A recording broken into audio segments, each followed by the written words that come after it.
Hola, muy buenas tardes a todos. Yo soy la doctora Juana Gabriela Soriano Hernández. Soy colaboradora del Cuerpo Académico Conocimiento, Transferencia y Emprendimiento. Es para mí un honor estar compartiendo con ustedes en este foro de investigación, de investigaciones emergentes. Y bueno, aprovechando la temática de las investigaciones emergentes, el tema que hoy compartiré con ustedes es sobre la impartición de la justicia en México durante la pandemia por COVID-19. Bueno, pues es una situación que todos vivimos. La pandemia fue algo a lo que nunca nos habíamos enfrentado. Una pandemia de este tipo, de esta naturaleza, se genera a partir del año 2019, a finales del 2019, como todos lo vivimos y lo sabemos en países asiáticos, que específicamente en China, y se dan cuenta que este virus es altamente contagioso y que en determinados momentos puede llegar a ser letal. En ese proceso de que surge este virus, pues el mundo entra en un estado de incertidumbre, nadie sabía qué iba a pasar, nos empezamos a preocupar por el no tener el conocimiento sobre lo que se avecinaba.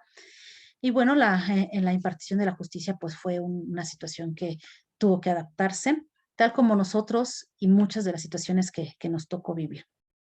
Entonces, el tema de la impartición de la justicia se toma gran relevancia porque todos conocemos que la impartición de la justicia es un derecho consagrado en nuestra Constitución política y que todos tenemos el derecho de acceder a esta impartición de justicia de una manera pronta, expedita, con la finalidad de evitar algún conflicto, de evitar alguna situación que pueda generar más problemas posteriores.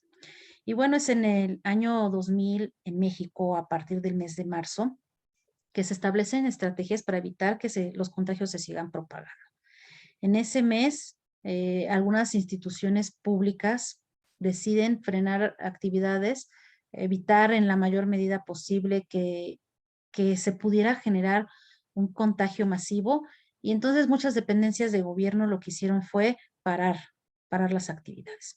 El Poder Judicial de la Federación no es ajeno a esta situación y también con la finalidad de salvaguardar la integridad tanto del personal, personal que trabaja en las instituciones de impartición de justicia, así como los usuarios y las personas que quieren accesar a la impartición de la justicia, pues lo que hace es limitar las actividades. Primero las limita y posteriormente para las actividades de manera total. La pandemia representa entonces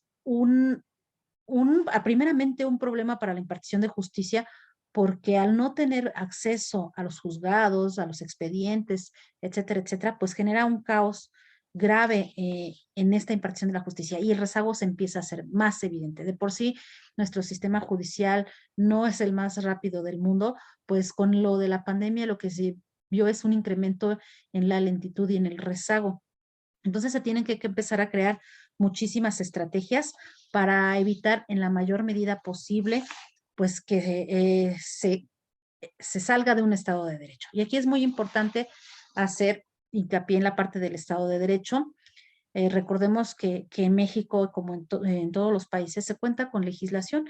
¿Cuál es la finalidad de la legislación? Pues la finalidad es tratar de dirimir controversias, evitar controversias a futuro, entre particulares y el Estado, con la, con la finalidad de mantener un estricto orden. Entonces, el Estado de Derecho se vuelve una parte fundamental en el orden, en el sistema jurídico de cualquier país. Y bueno, es importante que yo defina el Estado de Derecho y en la parte del sistema de información legislativa, es una página web. El Estado de Derecho se refiere al principio de gobernanza por el que todas las personas, instituciones y entidades públicas y privadas, incluido el propio Estado, están sometidas a leyes que se promulgan públicamente y se hacen cumplir por igual y se aplican con independencia, además de ser compatibles con las normas y los principios internacionales de derechos humanos. ¿Esto qué quiere decir? Bueno, esto quiere decir que para que en México exista un Estado de Derecho, obviamente, una de las primeras cosas que se tienen que hacer es garantizar el acceso a la justicia, que las personas puedan acceder a la justicia, que si sienten que se les fueron violentados sus derechos, puedan encontrar respuesta en las instituciones que van a ayudar a que se respeten esos derechos. El embajador del Reino Unido en México, en una columna como invitado del periódico El Excelsior, manifiesta que un Estado de Derecho efectivo reduce la corrupción, el combate a la pobreza y protege a las personas de las injusticias, ya sean grandes o pequeñas.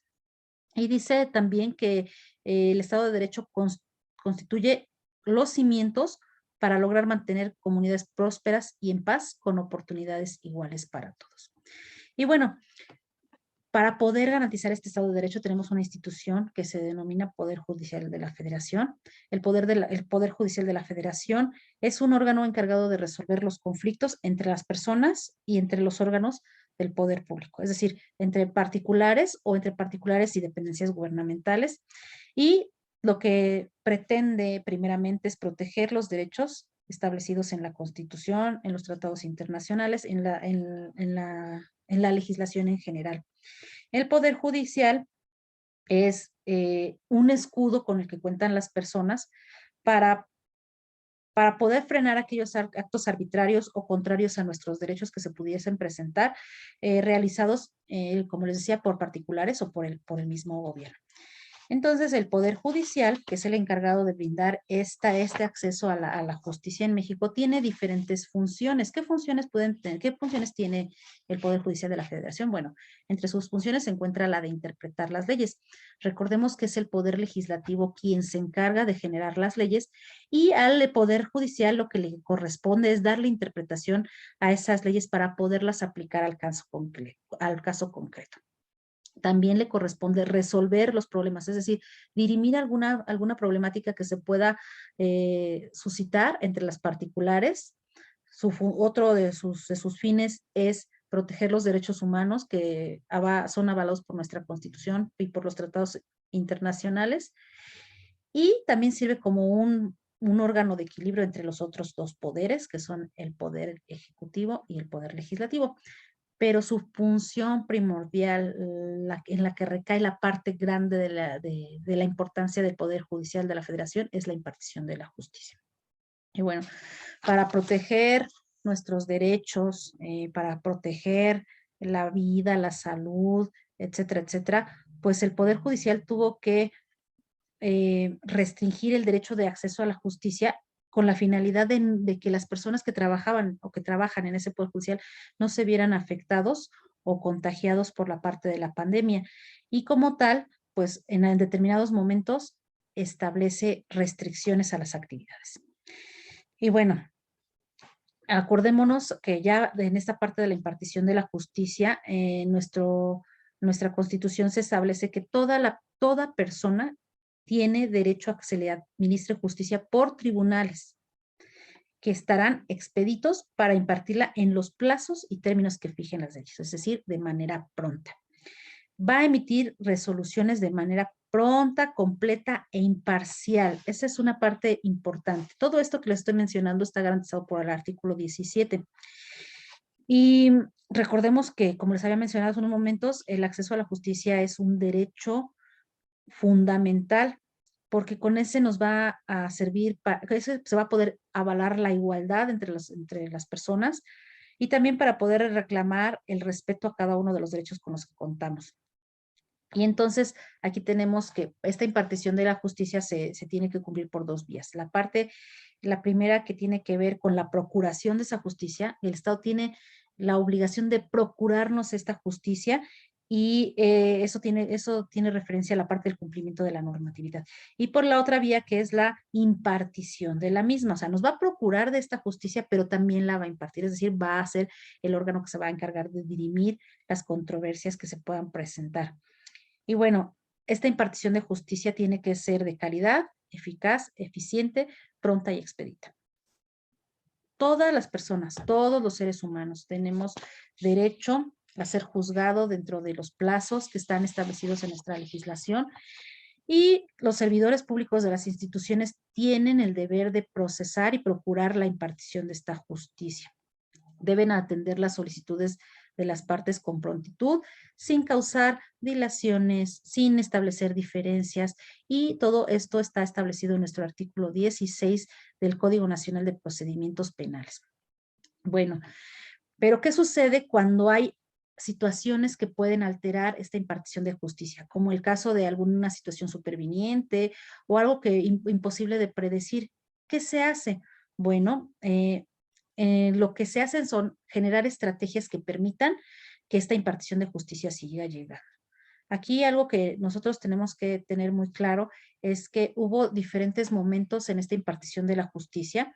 El primero tiene que ver con la parte de marzo, que fue en marzo, abril y mayo, en donde esa etapa fue la más restrictiva de todas, pues se limita la función judicial a la atención de asuntos denominados urgentes.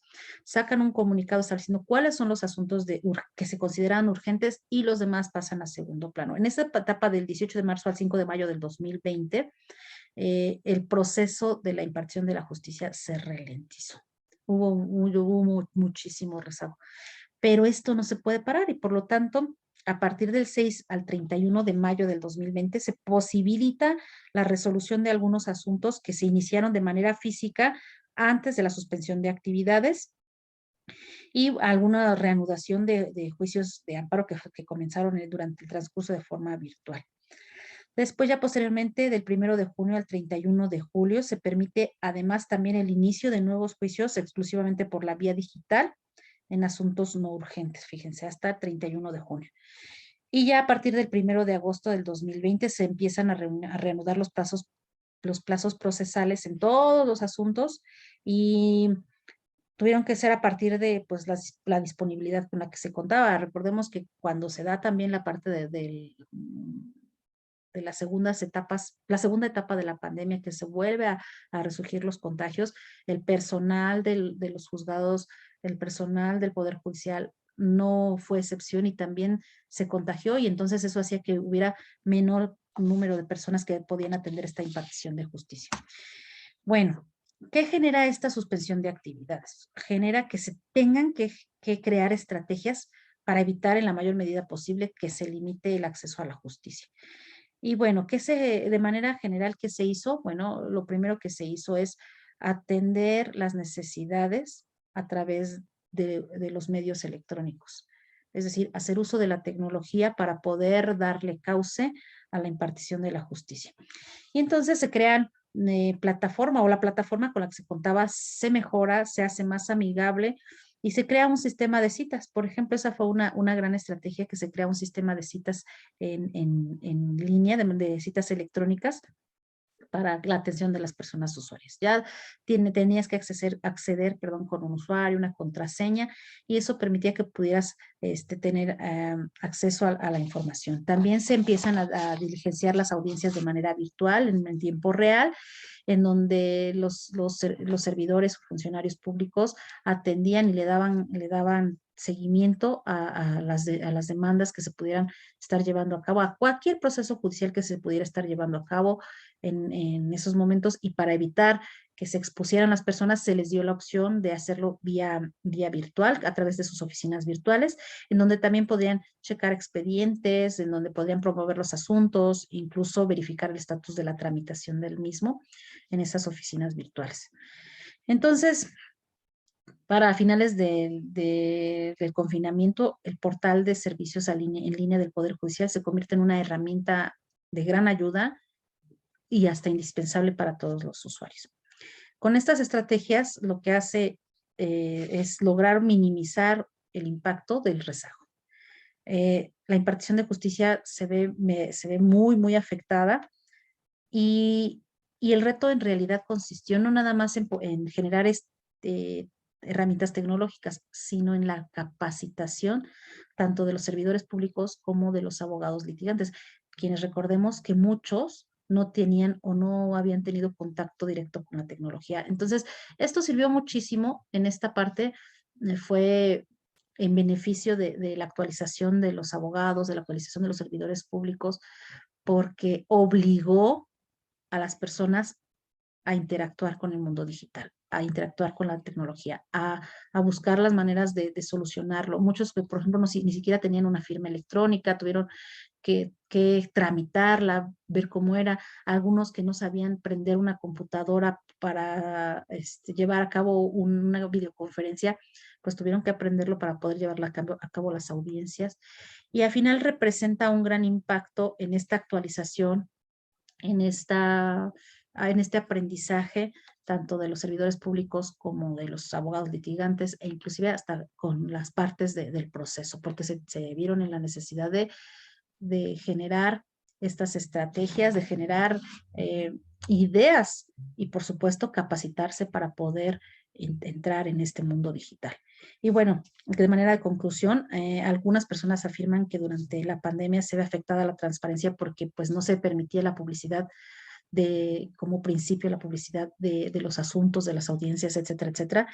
Y manifiestan incluso que hubo falta de comunicación efectiva con las y los usuarios de los sistemas de justicia. Bueno, lo cierto es que a final de cuentas logra dar un avance, logra seguir impartiendo esta justicia de la manera en que que las herramientas y los recursos se lo permitían, pero hasta estos momentos pues se vio que si bien es cierto que se rezagó, también es cierto que en el avance tecnológico se vieron beneficiados. Cuando una persona tiene algún problema, pues tiene que buscar los recursos para poder sacar o salir avante de ese problema. Por lo pronto, pues resulta necesario seguir capacitando a las personas que son los usuarios de la parte de los servidores públicos, a todas las personas que necesitan el acceso a la justicia, que es a la impartición de la justicia. Hay que capacitarlos, hay que seguir generando estrategias para que se puedan seguir utilizando, porque ya vimos que son sí, herramientas que son accesibles, que benefician económicamente, que permiten que se gestione más en menor tiempo. Y algo que sí tenemos que tener muy en claro es que hay que generar estas estrategias que eviten que en algún momento se vuelvan o que se burocraticen, que se vuelvan más un problema que una solución. Bueno, a final de cuentas, la parte tecnológica nos ayudó muchísimo en esta impartición de la justicia. Los asuntos se siguieron tramitando, los juicios se tuvieron que seguir llevando, aunque en estos momentos todavía no se ha alcanzado a eliminar el rezago, lo cierto es que sí, se va por muy buen camino. Bueno, pues de manera general ese es el tema. Si ustedes tienen alguna duda, ahí va a estar el extenso a su disponibilidad. Y pues muchas gracias por haber escuchado mi presentación. Buena tarde, hasta luego.